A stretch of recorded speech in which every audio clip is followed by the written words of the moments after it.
دو میاں بیوی کی آپس میں ایک بات پر ہر وقت بحث ہوتی رہتی ہے، اور مسئلہ یہ ہے کہ میاں کا ایک دوست بیوی کو اچھا نہیں لگتا۔ یہ تو بڑی زبردست بات ہے، میاں کے دوست بیوی کو اچھے نہیں لگ رہے، ماشاء اللہ۔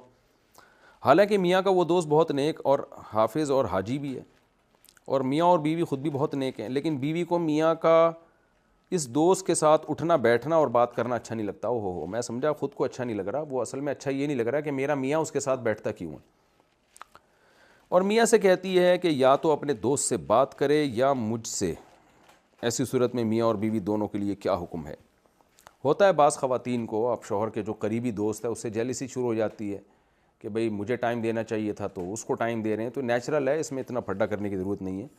تو شوہر کو چاہیے گھر میں بھی بیوی کو بھی ٹائم دے، اور دوستوں کا ٹائم دوستوں کو دیا کرے۔ تو یہی ہے، میں یہی کہہ سکتا ہوں، اور کیا ہے۔ میاں کو خود چاہیے نا ان چیزوں پہ کنٹرول کرے کہ بیوی کو بہت